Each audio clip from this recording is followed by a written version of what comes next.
Well, we just finished up our outdoor time this afternoon a little while ago. I didn't get a chance to really record anything that we did outside, except for swing on the swing, which ended up breaking. So that ended our swinging time. So we then decided just to take a little nature walk, and we walked down the driveway. We share a driveway with the neighbors 2 houses behind us, and so we took a walk along there and ran a little bit because we needed to get some energy out again. So as we walked, my 6-year-old son commented that maybe we'll see caterpillars, which he remembers from a couple months ago when we used to take nature walks down the driveway. And so we talked about why we probably wouldn't see caterpillars this time of year. And so that opened up a nice discussion about that. On our walk, we noticed that we could see deeper into the woods because most of the leaves have now fallen off of the trees. And so that was a neat observation. We could see some of the trees deeper into the woods that had fallen down, maybe due to, we were kind of guessing maybe storms or lightning hit them or for whatever reason. We discussed that and just made some observations along our walk, just very casually. Nothing that I really planned out. We noticed, I tried to point things out and kind of model making discoveries of things I saw and paying attention to details like what looked like moss growing up the side of a dead tree, and we kind of talked and wondered about why it grows like that, and so obviously it kind of reveals my lack of knowledge because I don't.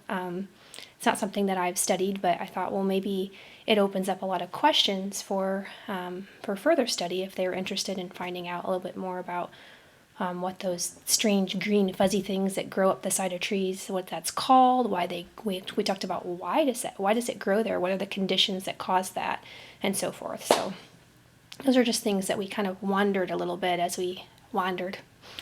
And we did that, and we kind of ran a little bit, and then my 4-year-old, her feet were hurting because she has AFOs that she wears for tight tendons, and so she was kind of crying and whining as we tried to go up the hill, so we decided to kind of cut that short because that's no fun. And I played golf with my son a little bit, and we just spent a little bit more time. I tried to stretch it out as far as we could get it. My goal was 2 hours. And we made it to an hour and a half. Everybody kind of got hungry and they were kind of ready to go in. So we have to stretch our outdoor muscles a little bit more. So we concluded our time by coming inside and eating some cantaloupe and having a little snack. And then now they are, this is what I just call it room time. It's just a time that I fit in our pre-reading times. And just a chance for us to all go our separate ways and have some quiet time for me to have some downtime and read myself. I do that for about an hour so they can, Isabella and Sophia, they share a bedroom, so they alternate who gets to be in the bedroom, who gets to be out in the living room with me.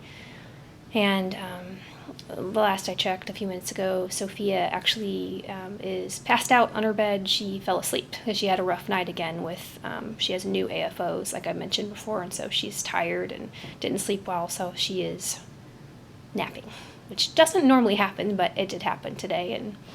And Isabella, I will show you, is cozying up. And hi, son.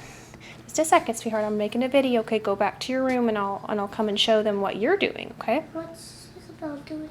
Okay, she's reading just like you are. Okay, go on back. You said she's playing on the app. No, she's not. Okay, so this is the living room, and here is where Isabella is, and she's a year 3 child, and she is reading Caddy Woodlawn. So that's the book that she's been reading off and on for the last, month or so. And so after she gets done reading that on her own, then she can read a book of her choice. And, well, my son was reading, oh, there's my daughter, and she must have woken up from her nap. Say hi. Hi. So she usually reads her books and plays most of the time, but reads her books, meaning she flips the pictures. And maybe read some of the new books I've introduced, but she's following me. So we're going to go down the hall to Josiah's room, who just came out of his room as well. But he is now yo-yoing, but he was reading. So he reads his books in his room. And so we spend, like I said, about an hour doing that. And he just finished, hang on, Sweet Pea, okay. Never a dull moment. And so that's pretty much how we spend the kind of the end of our day, our school day. And after we finish with free reading in our rooms, then we just kind of have some free time. I get ready to make dinner. And then my husband comes home a little after 5 o'clock. So that is a day in the life. I probably missed some things along the way. A day in the life of an AO homeschool teacher with multiple forms.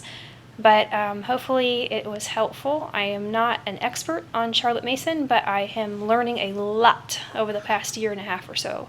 Actually 2 years. So I hope this was helpful, and I will maybe try to squeeze in a couple other videos tomorrow of things I missed.